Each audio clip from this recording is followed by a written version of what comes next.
viibijad! Mina olen Anatoli Tafitšuk ja mul on väga suur au juhatada erisaate kollektiivi nimelt sisse tänane pidulik Iglesias ja Aneti ausamba avamine!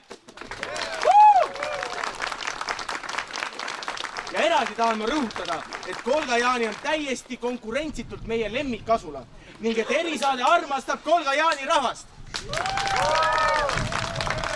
See sammas on pühendatud Eestis lohkavale tühisusele ja tölplusele.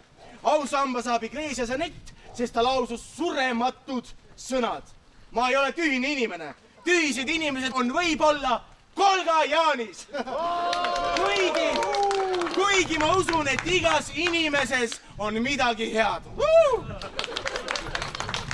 Igal juhul, erisaade teab, et Kolga Jaanis pole mitte ühtegi tühist ega mõttetut inimest. Tühisust ja pinnapealsust on meie kodumaal saanud juba niivõrd palju, et meie arvates on viimane aeg püstitada sellele mälestusmärk ja erisaade loodab, et see kaunis kuju hakkab imema endasse rumalust ja tühisust ning meie kodumaa muutub seeläbi puhtamaks.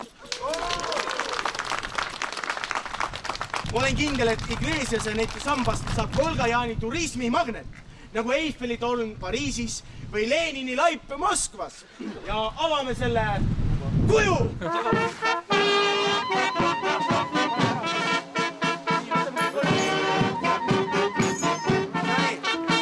Applaus!